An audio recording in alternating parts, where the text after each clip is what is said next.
अब अमित शाह जी ने इस बार हर रैली में जो बातें कही, टीएमसी के गुंडों याद रखना उल्टा लटका के सीधा कर दूंगा, कर दूंगा, कर देंगे नहीं कह रहे थे वो। भाजपा का मुख्यमंत्री कर देगा नहीं कह रहे थे, वो कह रहे थे मैं कर दूंगा।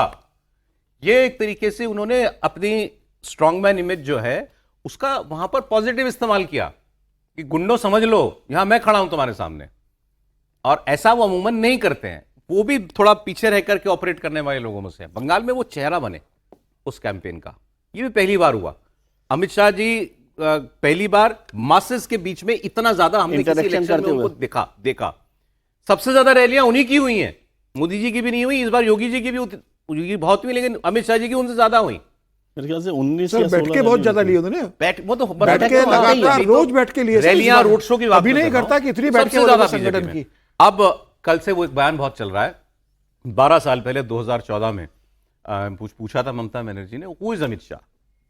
तो 14 में आए थे तो नए थे, बीजेपी के अध्यक्ष बन गए होंगे तब, और अब वो बयान चल रहा है कि तब एक रैली में अमित शाह ने बताया था कि मैं हूं ममता जी अमित शाह, छोटा सा कार्यकर्ता हूं बीजेपी का, लेकिन आपको टीएमसी को यहां से उखाड़ फेंकने के लिए आया हूं।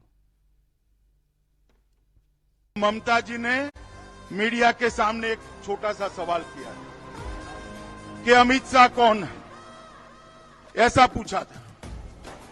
दीदी अगर आप देख सकती है तो देख लीजिए, सुन सकती है तो सुन लीजिए, मैं अमित शाह हूं, मैं भारतीय जनता पार्टी का एक छोटा सा कार्यकर्ता हूं, मैं अमित शाह हूं, और इस बंगाल की भूमि पर से तृणमूल को उखाड़ने के लिए आया हूं, वो आप समझ लीजिए।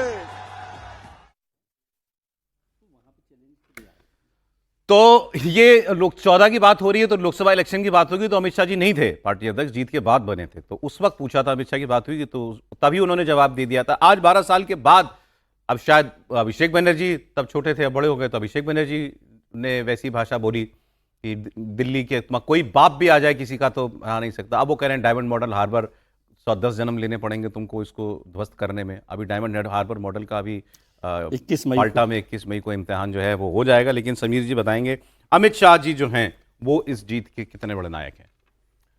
देखिए, मुझे लगता है कि अमित शाह जी तो भारतीय जनता पार्टी की 2014 से लेकर जितने भी चुनाव जीत हुए उसके सबके नायक अमित शाह जी ही रहे हैं। कहीं उनकी भूमिका उन्होंने अपने आप को कम रखी, कहीं बहुत ज़्यादा भूमिका रही। और 2014 से लेकर 2026 तक, चाहे वो लोकसभा के चुनाव हो, 2014 का, 2019 का, 2024 का हो, भले उनके राष्ट्रीय अध्यक्ष रहते वो चुनाव लड़ा गया हो या उनके पार्टी के कार्यकर्ता के रूप में, एक रणनीतिकार के रूप में चुनाव लड़ा गया हो, सारे चुनाव में अमित शाह की भूमिका होती है। ऐसा होता नहीं कि अमित शाह किसी भूमिका में नहीं रहे।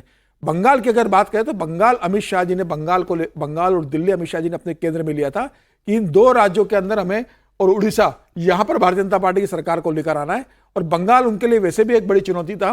तो जिस तरीके से ममता बनर्जी लगातार चुनाव जीत रही थी, ममता बनर्जी जिस तरीके से लगातार चुनौती दे रही थी, बंगाल चूंकि बांग्लादेश से लगा हुआ बॉर्डर स्टेट है, वहां जिस तरीके से घुसपैठी हो रहा था, ममता बनर्जी लगातार केंद्र सरकार को जमीन देने से मना कर रही थी। जो होम मिनिस्टर के रूप में अमित शाह जमीन मांग रहे थे, ममता बनर्जी उस पर जमीन नहीं दे रही थी। तो जिस तरीके से अमित शाह ने ठान लिया था कि भाई कोई राज्य हम जीते या नहीं जीते, बंगाल किसी भी हालत में जीतना, और उसके लिए फिर 2021 के हार के बाद और 2024 का जो लोकसभा चुनाव परिणाम आया कि 2024 के लोकसभा चुनाव में भी भारतीय जनता पार्टी को झटका लगा बंगाल में। उसके बाद अमित शाह ने कहा कि अब बंगाल को रूटीन में मैं देखूंगा। और यह एक अकेला असल राज्य रहा कि जहां अमित शाह हर सप्ताह बातचीत करते थे। वीकली संडे को अमित शाह जी का तय कार्यक्रम था कि लगभग 2 से ढाई घंटा वो बंगाल के प्रदेश अध्यक्ष से बात करते रहे, चुनाव संगठन प्रभारी से बात करते रहे। 21 में हारने के बाद से शुरू हो गया था 2024 लोकसभा के बाद, 2021 से उन्होंने शुरू कर दी थी, 2024 के बाद बहुत ज्यादा फोकस करना शुरू कर दिया था क्योंकि 2024 में भारतीय जनता पार्टी की सीटें कम हो गई थी। और फिर सुनील बंसल को उन्होंने वहां पर भेजा और लगातार वहां संगठन के स्तर पर जिस तरीके से काम किया, प्रधानमंत्री मोदी को अपडेट करते रहे, प्रधानमंत्री से जो दिशा निर्देश मिलते थे वो जमीन के स्तर पर देते रहे, जिला प्रमुखों से बात की उन्होंने, वहां पर बूथ मैनेजमेंट से बात की, सारे लोग जमीन स्तर पर बात करके आज जो परिणाम आ रहा है इसमें अमित शाह की रणनीति की बहुत बड़ी भूमिका है। मुझे लगता है ऐसा क्रेडिट अमित शाह जी को दिया जाना चाहिए। अच्छा, एक जानकारी के तौर पे याद दिला दूं, अमित शाह जब अध्यक्ष बने थे तो उन्होंने कहा था कि हर व्यक्ति को एक बूथ गोद लेना है, कितना भी बड़ा नेता हो भारतीय जनता पार्टी का, और वो रात वहीं रुकेगा। यानी वहां रुकेगा तो मतलब उसी जगह पे कार्यकर्ता के घर में या वहां का जो आसपास का गेस्ट हाउस होगा, वो होटल में नहीं जाएगा।